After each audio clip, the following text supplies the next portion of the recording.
మీరు కదా ఇవ్వాలా ఇస్తా కదా నేను ఇచ్చే చికెన్ మీరు ఆర్డర్ ఇస్తా కదా నేను చికెన్ ఇచ్చేది మాకు వస్తే కదా మాకు ఆర్డర్ వస్తే మీకు చెప్తాము.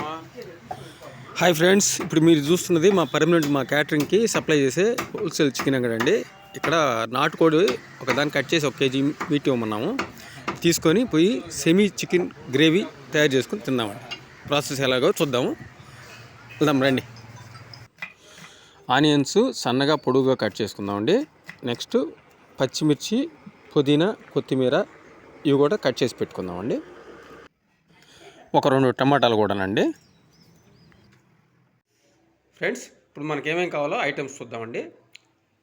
ఆనియన్స్ అండి, మీడియం సైజ్ అయితే 2 తీసుకోండి. ఒక 6 పచ్చిమిర్చి చీలికలాగా చేసి పెట్టుకోండి. టమాటా వచ్చి ఒక పెద్ద సైజ్ అండి, లేదు మీడియం అయితే 2 తీసుకోండి. పుదీనా, కొత్తిమీర తీసుకున్నానండి. నెక్స్ట్ పట్ట, బిర్యానీ ఆకు, కస్తూరి మేది ప్లస్ యాలకులు, మిరియాలు, లవంగాలు, జీలకర్ర తీసుకున్నానండి. నెక్స్ట్ ప్రాసెస్లోకి వెళ్దాం. పంపి కడిగేసిన 2 సార్లు కడిగేసినాలే.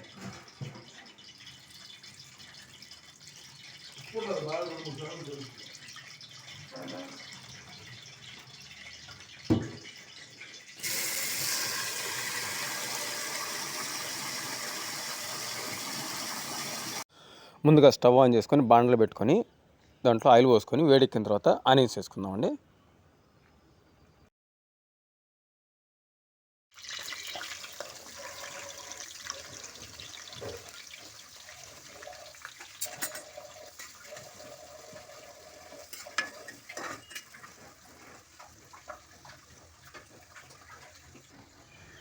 ఇవి 50% బాయిల్డ్ అయ్యేంత వరకు వేగనిద్దామండి.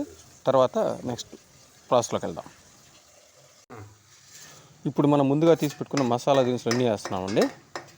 ఇవి కూడా ఒక 30 సెకండ్స్ అండి బాయిల్డ్ అవనిద్దాం.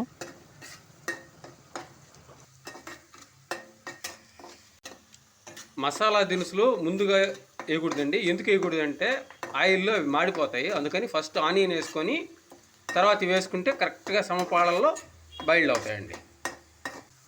ఇప్పుడు పచ్చిమిర్చి కూడా వేసానండి. తెల్లగడ్డ పేస్ట్ అండి, ఆల్రెడీ నా దగ్గర స్టాక్ ఉంది, అందుకోసం నేను మీకు ఇందాక చూపించలేదు.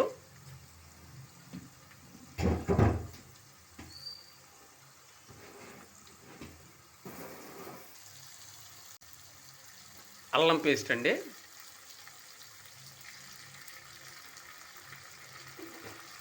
లో ఫ్లేమ్లో అడుగంటకుండా జాగ్రత్తగా చేసుకుందామండి. అదే అండి, పచ్చి వాసన పోయేంత వరకు ఫ్రై చేసుకున్నాము. కింద అడుగు మాడకుండా కలిపెట్టుకుంటూ ఉండాలండి. మీకు ఆ ఫ్లేవరే తెలిసిపోద్దండి బాగా బాయిల్డ్ అయిపోతే. ఇప్పుడు బాగా బాయిల్డ్ అయిందండి. ఇప్పుడు టమాటాలు కూడా వేసుకుందాము.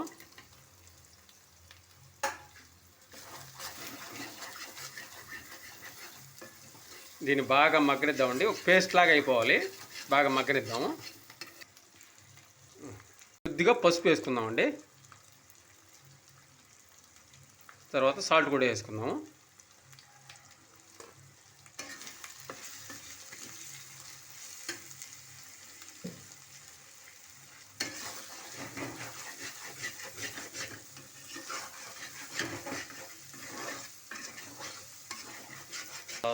వన్ అండ్ హాఫ్ స్పూన్ అండి కారం వేస్తున్నాను.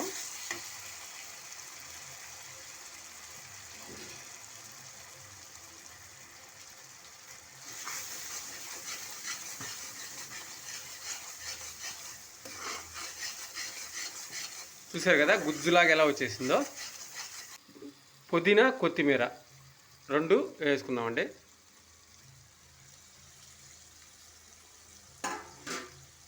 ఈ ఫ్లేవర్ మొత్తం ఆ జ్యూసీలోకి వెళ్ళిపోవాలండి. ఎందుకంటే అందరూ లాస్ట్లో వేస్తారు. లాస్ట్లో కాకుండా ముందుగా వేసుకుంటే ఈ ఫ్లేవర్ మొత్తం నెక్స్ట్ చికెన్లో కూడా ఎక్కుతుందండి. అందుకోసంగా ముందే వేస్తున్నాను.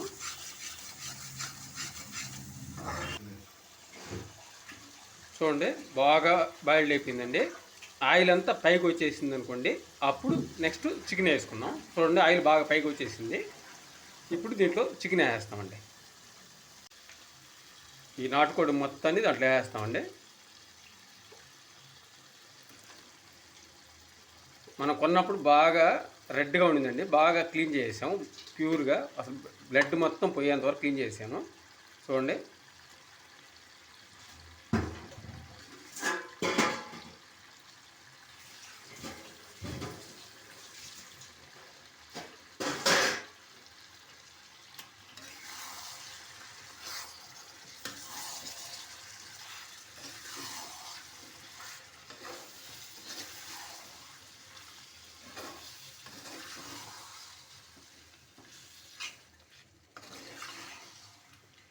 బాగా మిక్స్ చేసుకొని పైన మూత పెట్టేసి ఒక హాఫ్ అన్ అవర్ పైన వెయిట్ చేద్దామండి.